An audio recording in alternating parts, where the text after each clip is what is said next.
Hi viewers, welcome to our channel. ప్రస్తుతం మనతో పాటు కిరణ్ పోల్దాస్ గారు సీనియర్ జర్నలిస్ట్ ఉన్నారు. వారితో ఒకసారి మాట్లాడదాం. సార్ నమస్కారం సార్. నమస్తే Aditya. Sir, deputy CM Pawan Kalyan గారు కేరళ హ్మ్. అండ్ తమిళనాడులో ఉన్న ఆలయాలన్నింటినీ కూడా సందర్శించుకోవడం మనం చూస్తూ ఉన్నాం సార్. మరి హ్మ్. ఇప్పటివరకు ఏ ఆలయాలని ఆయన సందర్శించారు అండ్ దీని వెనకాల ఒక రహస్య ఎజెండా ఉంది అన్న ఒక వార్త కూడా వైరల్ అవ్వడం మనం చూస్తున్నాం సార్. మరి హ్మ్. నిజంగా దీని వెనుక ఏమన్నా రహస్య ఎజెండా ఉందంటారా? మరి మీ ఒపీనియన్ ఏంటి సార్ దీనిపైన? ఇందులో రహస్య ఎజెండా ఉందా అంటే అంతకుముందు నుంచి ఆయన మొత్తం అన్ని క్షేత్రాలను సందర్శిస్తాను అని చెప్పేసి ఆయన సనాతన ధర్మ పరిరక్షణ సమయంలోనే ఆయన చెప్పి ఉన్నారు. హ్మ్. సో అయితే ఇప్పుడు ఆయన స్పష్టంగా నిన్న మాట్లాడుతూ చాలా స్పష్టంగా చెప్పింది ఏంటంటే, నేను ఇది నా వ్యక్తిగతమైన కార్యక్రమం. కొన్ని మొక్కులున్నాయి చెల్లించుకోవాలని ఇక్కడికొచ్చాను అనేది ఆయన చెప్పిన మాట. సో నిన్న ఆయన కేరళలోని కొచ్చిన్‌లో చొట్టనిక్కర అనే ప్రాంతంలో శ్రీ అగస్త్య మహర్షి ఆలయం ఉన్నది.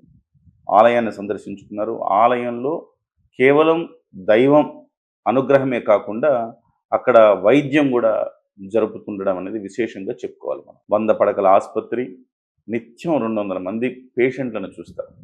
12 మంది డాక్టర్లున్నారు. సో ఆయుర్వేద చికిత్స అంటే ఫేమస్ మనకు తెలుసు కేరళ. హ్మ్. అక్కడ మహర్షి, అగస్త్య మహాముని. సో, ఆయన కొన్ని మూలికల ద్వారా మర్మ వైద్యం చేయటం గూడా గతంలో ప్రాచుర్యంలో ఉండేదట. ఆ మర్మ వైద్యం ఏమిటి? అనే దాన్ని గురించి అని తెలుసుకున్నారు. అలాగే కలరి పట్టు అని ఒక యుద్ధ కళ మనం సినిమాల్లో చూస్తుంటాం. కలరి అవును. పట్టు అని కొన్ని కేరళ సినిమాల్లో చూపిస్తా ఉంటారు. ఆ కలరి పట్టు కూడా అక్కడ అదే మూలమనమాట. ఓకే. ఆ కలరియ పట్టు అనేదనమాట. ఆ యుద్ధ కళ నేపథ్యం ఏంటి? సో, దాన్ని ఏంటి? అది ఎట్లా చేస్తారు? ఏంటి? అనే దాన్ని కూడా అడిగి ఆయన తెలుసుకున్నారు. ఎందుకంటే 'పవన్ కళ్యాణ్' గారు మనందరికీ తెలిసిందే. ఆయన కరాటేలో బ్లాక్ బెల్ట్ హోల్డర్ ఆయన. హ్మ్. ఆయన సినిమాల్లోకొచ్చిన కొత్తల్లోనే అనేక విన్యాసాలు చేశారాయన. అవును. సో, మనకి పెద్ద పెద్ద వెహికల్స్‌ని చేతుల మీద ఎక్కించుకోవడం లాంటి విన్యాసాలు చేశారు. సో, ఆయనకి కరాటేలో ప్రవేశం ఉండడము, దాని నైపుణ్యం, ప్రవేశం అనటం కంటే నైపుణ్యం ఉండటం.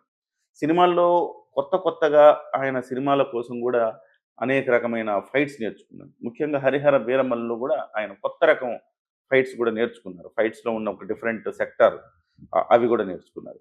సో, స్వతహాగానే ఆయనకు ఆసక్తి ఉంటుంది. సో, అవి తెలుసుకున్నారు. ఆ తర్వాత వెన్నునొప్పికి ఇక్కడున్న విద్యలో ఆ మర్మ విద్య ద్వారా, ఆ మూలికల వైద్యం ద్వారా ఆయనకేమైనా నయమవుతుందా అన్న అంశాన్ని గూడా ఆయన తెలుసుకున్నట్టుగా మనకి వార్తలు అందుతా ఉన్నాయి. హ్మ్. సో, ఆ ఆలయం అగస్త్య మహర్షి ఆలయంతో పాటుగా ఆయన తిరువల్లంలో ఉండే శ్రీ పరశురామర్ క్షేత్రాన్ని గూడా ఆయన సందర్శించారు. అలాగే తమిళనాడులో తంజావూరు కుంభకోణం దగ్గర శ్రీ స్వామినాథ స్వామి, కుమారస్వామి ఆలయాన్ని గూడా సందర్శించారు. హ్మ్. అక్కడ ఆది కుంభేశ్వర ఆలయం ఉంది. కుంభకోణం దగ్గరలోనే ఆది కుంభేశ్వరర్ అనే ఆలయం ఉంది.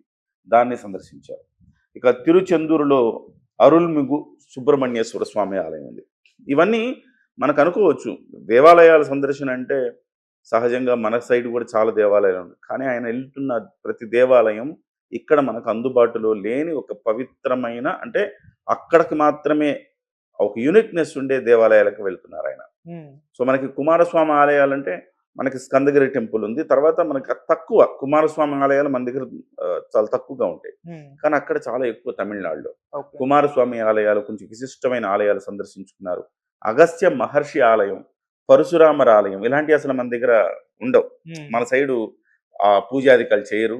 ఆ రకమైన భక్తి పారవశ్యాలు ఇటువైపు ఉండవు. ఓకే. సో, అటువైపు సంస్కృతి, సంప్రదాయాలు, మతాచారాల ప్రకారం అక్కడ అగస్త్య మహర్షి గారికి గుడి ఉన్నది. అలాగే పరశురామర గుడి ఉన్నది.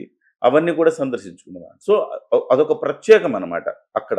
అక్కడ ఆలయాలున్న సంగతి, ఇలాంటి ఆలయాలున్న సంగతే మనకు తెలీదు. కానీ 'పవన్ కళ్యాణ్' గారిలో ఉన్న ఒక భక్తి తత్పరతకు అక్కడ ఆలయాలు ఉన్నాయని ఆయన తెలుసుకోవడం, వాటిలో మొక్కులు చెల్లించుకోవటం, ఇవన్నీ చేయటం అంటే ఒక గొప్ప కార్యక్రమంగా మనం చూడాలి. సో, హ్మ్. పూర్తి వ్యక్తిగతమైన కార్యక్రమం 5 గుళ్ళు చూసారు ఇప్పటి వరకు. కేరళలో 2, తమిళనాడులో మొత్తం 3 టెంపుల్స్‌ని ఆయన సందర్శించారు. సో, ఇంకా ఆయన పర్యటన కొనసాగుతోంది. మరి ఇవాళ ఇంకా ఏం టెంపుల్స్ చూస్తారు, రేపేం చూస్తారనేది కూడా ఇంకా మనకు తెలియాల్సి ఉంది. ఓవరాల్‌గా చూస్తే ఆదిత్య, పవన్ కళ్యాణ్ గారు అది పూర్తిగా వ్యక్తిగతమైన పర్యటనగా ఆయనకై ఆయన డిక్లేర్ చేశారు. కానీ సార్, ఇంకో నరేషన్ ఏంటంటే సార్, బీజేపీ తమ హిందుత్వని వ్యాప్తి చెందించే కార్యక్రమంలో భాగంగా పవన్ కళ్యాణ్ గారిని ఒక ట్రంక్ కార్డ్‌లా వాడుకుంటున్నారు. ఇయన్ని కేరళ తమిళనాడులో ఉన్న టెంపుల్స్ అన్నిటిని కూడా పర్యటించి సందర్శించి దాన్ని వ్యాప్తి చెందించే ప్రోగ్రామ్‌లో భాగంగా ఆయన అక్కడ కూడా ఎలక్షన్స్‌లో ఉపయోగపడుతుంది అని చెప్పేసి ఒక బీజేపీ వ్యూహం పన్నింది అని చెప్పేసి కూడా ఒక నరేషన్ బయటకు రావడం చూస్తున్నాం సార్. దీనిపైన మీ స్పందన ఏంటి సార్? అంటే ఇది వాస్తవానికి ఆయన అఫీషియల్‌గా చెప్పారు కాబట్టి మనం అక్కడి వరకే కన్ఫైన్ అవ్వాలి. హ్మ్. కానీ ఇక్కడ ఇంకొక అంశం ఏంటంటే దీన్ని మీరు చెప్పిన అంశాన్ని కూడా మనం కొట్టిపారేయలేం. హ్మ్. పవన్ కళ్యాణ్ గారు ఇవాళ కేరళ ఇంతకుముందు ఎప్పుడు సందర్శించని కేరళ ఆలయాలు సందర్శించడం, హ్మ్. తమిళనాడు ఆలయాలు సందర్శించడం అంటే ఒక ప్రత్యేకంగా స్వామి కార్యం స్వకార్యం అంటూ ఉంటాం కదా. అవును. స్వామి కార్యం స్వామి కార్యం రాజకీయాలు అయి ఉండొచ్చు, స్వకార్యం స్వామి భక్తి తత్పరతతో స్వామి వారిని దర్శించుకోవటం అనేది ఆయన స్వకార్యం. హ్మ్. స్వామి కార్యం అంటే రాజకీయాల్లో పవన్ కళ్యాణ్ అనే వ్యక్తి కేవలం ఆంధ్రప్రదేశ్కి మాత్రమే పరిమితం అయ్యే వ్యక్తి కాదు అన్న అంశాన్ని గత కొన్ని రోజులుగా మనం చూస్తూ వస్తున్నాం. హ్మ్. సనాతన ధర్మం గురించి ఎప్పుడైతే చెప్పాడో ఆయన, సనాతన ధర్మం గురించి బీజేపీ వాళ్ళు చెప్తే మీకు ఇంకొక చిన్న లాజిక్ ఉంది ఇక్కడ.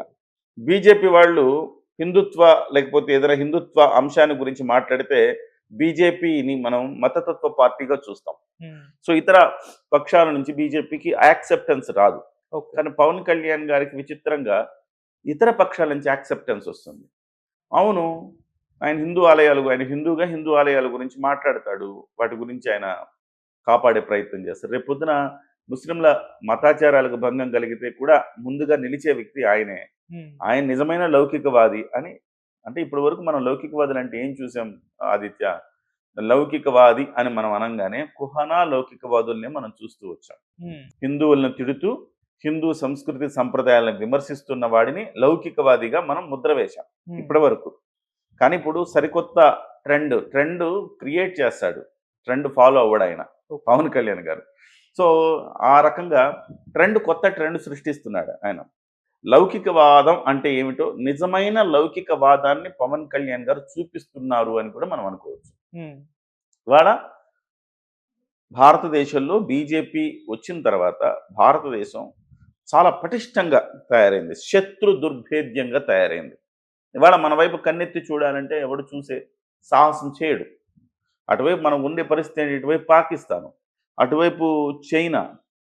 సో అదే సమయంలో ఇక కిందకు వస్తే శ్రీలంకను కూడా వాళ్ళ వశం చేసుకుంటున్నారు వాళ్ళు, హ్మ్. డబ్బులు పెట్టి. చైనాని చాలా ఆర్థిక సాయం, మొన్న శ్రీలంక చాలా ఇబ్బందుల్లో ఉంటే ఆర్థికంగా సాయం చేసి వాళ్ళను కూడా తమ వైపు మళ్లించుకునే ప్రయత్నం చేస్తున్నారు. ఓకే. నేపాల్ని కూడా వాళ్ళ వశం చేసుకోవడానికి ప్రయత్నం చేస్తున్నారు. హ్మ్. టిబెట్ని, ఇట్లా మన చుట్టుపక్కల ఉండే కంట్రీస్ అన్నిటిలో వాళ్ళు పాగా వేసి ఒక ప్రయత్నం చేస్తున్నారు. హ్మ్. కానీ మనము ప్రపంచంలో ఉండే అన్ని దేశాలతో సత్సంబంధాలు మెయింటైన్ చేస్తున్నాం, శత్రు దుర్భేద్యంగా తయారవుతున్నాం.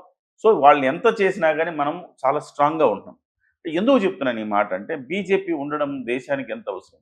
ఇవాళ నువ్వు నేను ఇట్లా స్వేచ్ఛగా ప్రశాంతంగా కూర్చొని మనసుకి ఏది నచ్చితే అది మాట్లాడుతున్నామంటే భారతదేశం మనకిచ్చిన ప్రజాస్వామ్యం, వాక్ స్వాతంత్రం. ఆ వాక్ స్వాతంత్రం ప్రజాస్వామ్యంతో పాటు మనం రక్షణగా, మనకి ఎలాంటి ఇబ్బంది లేదు, భయం లేదని చెప్పేసి మనం భార్య బిడ్డలతో క్షేమంగా ఉన్నామన్న దాంతో మనం హ్యాపీగా పడుకొని నిద్రపోతున్నాం కదా. హ్మ్. ఇవన్నీ ఎక్కడి నుంచి వచ్చినాయి? మన ప్రభుత్వం మనకు ఆ రకమైన భరోసా కల్పించింది. ఓకే. సో గత 15 సంవత్సరాలుగా. కాబట్టి బీజేపీ నిజంగా అలా ఆలోచిస్తే కూడా మనమేం తప్పుపట్టాల్సిన అవసరం ఏం లేదు హ్మ్. నా ఉద్దేశంలో. అలాగే పవన్ కళ్యాణ్ గారు సరికొత్త ట్రంప్ కార్డ్ అవుతారు ఎందుకు దక్షిణ భారతదేశంలో అంటే, ఆయనకి యాక్సెప్టెన్సీ ఉంది. ఆయనకి ముస్లిమ్స్లో యాక్సెప్టెన్సీ ఉంది, క్రిస్టియన్స్లో యాక్సెప్టెన్సీ ఉంది, జైనుల్లో, బుద్ధుల్లో అందరిలో ఆయనకి యాక్సెప్టెన్సీ ఉంది. ఆయన ఎవరు నిజమైన లౌకికవాదిగా చూస్తారో తప్ప ఆయన మతవాదిగా ఎవరు చూడడు, హ్మ్. చూసే అవకాశం లేదు. ఆయన ఇల్లే ఒక లౌకిక తత్వంతో కూడుకున్నది. ఓకే. ఆయన భార్య క్రిస్టియానిటీ నమ్ముతుంది, హ్మ్. ఆయన కుమార్తె క్రిస్టియాని నమ్ముతుంది. వాళ్ళు నమ్ముతున్న ఈయన హిందుత్వంలో ఉన్నాడు. ఏ రోజు వాళ్ళని క్రిస్టియానిటీ నమ్మితే, మొన్న కూడా వాళ్ళ పాపను తీసుకెళ్తే ఈయన అక్కడ సంతకం చేశాడు, హ్మ్. డిక్లరేషన్ సంతకం చేశాడు. సో చూడండి, అంటే భిన్నత్వంలో ఏకత్వం అంటే చేసి చూపిస్తున్నాడు. లౌకికత్వం అంటే ఏంటో చేసి చూపిస్తున్నాడు. అలాంటి వ్యక్తి ఇవాళ దేశవ్యాప్తంగా ఆయనకు ఒక క్రేజ్ వచ్చింది, పొలిటికల్ ఫ్యాన్ మైలేజ్ ఆయనకు వచ్చింది. హ్మ్. ఇవాళ తమిళనాడులో ఎక్కడ చూసినా పవన్ కళ్యాణ్ గారి సినిమాలు, ఇప్పుడు యూట్యూబ్లో వాటిలో పవన్ కళ్యాణ్ గారి సినిమాలు చూస్తున్నారు. ఈయనెవరో కొత్త ఆయన వచ్చారు, పవన్ కళ్యాణ్ అంట అద్భుతంగా మాట్లాడుతున్నారు, మన హిందువులకు దన్నుగా నిలబడుతున్నారు, ఈ కుహనా లౌకికవాదుల పీచమణుస్తున్నాడు.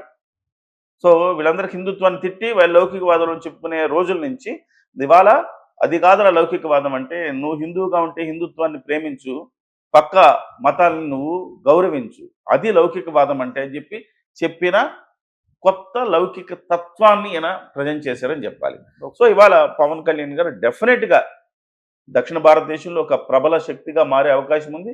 అందులో భాగంగా అందులో రాజకీయాలు కూడా ఇమిడి ఉంటే ఇమిడి ఉండొచ్చు. మనం కాదనలేని పరిస్థితి అదేమి మీరు చెప్పారు, అవును నిజమే, కాదనలేని పరిస్థితి. కేరళలో కూడా పవన్ కళ్యాణ్ గారికి ఒక క్రేజ్ వస్తుంది, తమిళనాడు క్రేజ్ వస్తుంది, రేపు ఎన్నికలు వస్తాయి. ఎన్నికలు వచ్చి పవన్ కళ్యాణ్ గారు ఖచ్చితంగా ట్రంప్ కార్డ్ అవుతారు అందులో.